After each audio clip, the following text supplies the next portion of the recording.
कभी किसी local service जैसे किसी हॉस्पिटल को ऑनलाइन ढूंढने की कोशिश की है? ये एक पहेली सुलझाने जैसा हो सकता है। आप एक सीधी साधी जानकारी चाहते हैं, पर मिलता है कंफ्यूजिंग इंफॉर्मेशन का एक पूरा जाल। आज हम अनेजा अस्पताल के केस में इसी पहेली को सुलझाने वाले हैं। और देखिए, पहेली का पहला हिस्सा तो यहीं से शुरू होता है। एक ही जगह के लिए दो अलग अलग ऑनलाइन प्लेटफॉर्म्स पर दो बिल्कुल अलग नाम, है ना कंफ्यूजिंग? चलिए देखते हैं कि मामला आखिर है क्या। तो सवाल ये उठता है कि अनेजा अस्पताल असल में है क्या।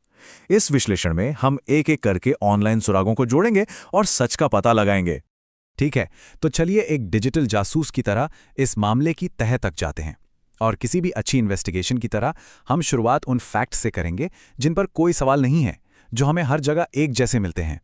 पहला पक्का सुराग, ये कोई नई जगह नहीं है।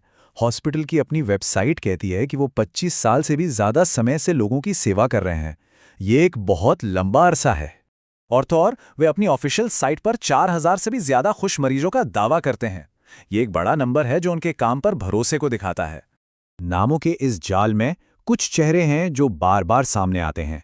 Doctor S Bhogal, doctor Parveen Aneja और डॉक्टर विपिन अनेजा। ये लोग इस हॉस्पिटल की रीढ़ की हड्डी हैं और अलग अलग लिस्टिंग में लगातार दिखाई देते हैं। ऑनलाइन भले ही कितनी कंफ्यूजन हो, एक चीज है जो पत्थर की लकीर जैसी है, इनका फिजिकल एड्रेस। सारी लिस्टिंग्स एक ही पते पर आकर सहमत हो जाती हैं, जो इस डिजिटल पहेली में एक मजबूत एंकर पॉइंट है। तो हमने पहचान, लीडरशिप और लोकेशन तो पक्की कर ली है, लेकिन अब आता है कहानी में असली ट्विस्ट, यानी कि वो कौन सी सर्विसेज देते हैं। चलिए पहला नजरिया देखते हैं। बजाज फिनसर्व हेल्थ जैसा एक बड़ा हेल्थ प्लेटफॉर्म हमें एक बहुत ही फोकस्ड और लिमिटेड तस्वीर दिखाता है। इस लिस्टिंग के हिसाब से ये एक छोटी स्पेशलाइज्ड क्लिनिक लगती है जो सिर्फ 3 एरिया पे फोकस करती है। काफी सिंपल लगता है ना? खैर, जरा रुकिए, क्योंकि जैसे ही हम लाइवरेट जैसे दूसरे सोर्स पर जाते हैं, तस्वीर पूरी तरह बदल जाती है। यहां हमें 75 से भी ज्यादा ट्रीटमेंट्स की एक लंबी चौड़ी लिस्ट मिलती है। यहां कुछ मिसालें देखिए। एक तरफ स्किन की मामूली दिक्कतें और दूसरी तरफ नी रिप्लेसमेंट और आईवीएफ जैसे बड़े प्रोसीजर्स। ये तो एक छोटी क्लिनिक से एक विशाल सब कुछ करने वाले इंस्टीट्यूट जैसा लगने लगता है। तो सवाल ये है कि एक ही अस्पताल की दो इतनी अलग ऑनलाइन पहचान कैसे हो सकती हैं? इस कंफ्यूजन को सुलझाने के लिए हमें सबसे भरोसेमंद सोर्स पर ध्यान देना होगा, यानी हॉस्पिटल की अपनी वेबसाइट। जब हम उस जानकारी को बाकी सोर्सेज से मिलाते हैं तो एक साफ तस्वीर उभरती है। ऐसा लगता है कि असल में 5 मुख्य विभाग हैं जो उनकी स्पेशलिटी का कोर हैं। डेटा एक कहानी कहता है, लेकिन इंसानी अनुभव उसमें एक और परत जोड़ता है। तो अब हम अपनी जांच को डेटा से हटाकर उन लोगों के अनुभवों की तरफ ले जाते हैं जो असल में वहां गए हैं, यानी मरीज। जस्ट डायल पर 900 से ज्यादा रिव्यूज के आधार पर हॉस्पिटल को 5 में से 4.5 की शानदार रेटिंग मिली है। ये मरीजों के संतोष का एक बहुत मजबूत सबूत है। और ये सिर्फ नंबर्स की बात नहीं है।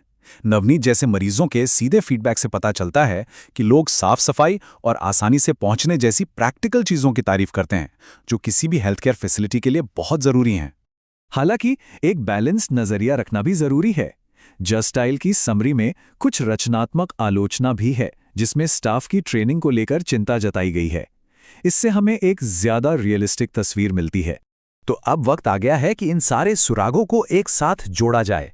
हमने फैक्ट्स देखे, विरोधाभास देखे और इंसानी अनुभव को भी परखा। अब चलिए इस केस को सॉल्व करते हैं और एक फाइनल सिंथेसाइज्ड प्रोफाइल बनाते हैं। तो ये है हमारी फाइनल तस्वीर।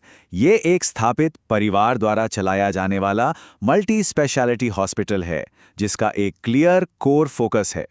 मरीजों का अनुभव ज्यादातर पॉजिटिव है, लेकिन सुधार की गुंजाइश भी है। अब ये कोई उलझी हुई पहेली नहीं, बल्कि एक साफ प्रोफाइल है। इस पूरे मामले से एक बड़ा सबक मिलता है। ये दिखाता है कि कैसे पुरानी लिस्टिंग्स, अलग अलग प्लेटफॉर्म्स की मार्केटिंग स्ट्रैटेजीज और कभी-कभी सिर्फ मामूली गलतियां मिलकर किसी बिजनेस की एक बहुत ही कंफ्यूजिंग ऑनलाइन तस्वीर बना सकती हैं। तो अगली बार जब भी ऑनलाइन कुछ रिसर्च करें, तो इस सिंपल से टूलकिट को याद रखें। ऑफिशियल सोर्स से शुरू करें, इंडिपेंडेंट साइट से क्रॉस चेक करें और उस जानकारी पर ध्यान दें जो बार बार सामने आती है। ये आपको शोर के बीच से सही सिग्नल पकड़ने में मदद करेगा। और ये हमें एक आखिरी सोच पर लाकर छोड़ देता है। जब हमारे पास इतनी सारी जानकारी हो, तो हम सच को पहचानते कैसे हैं? शायद सच किसी एक अकेली लिस्टिंग में नहीं है, बल्कि बहुत सारे सोर्सेज को मिलाकर जो एक बैलेंस तस्वीर बनती है, उसी में है।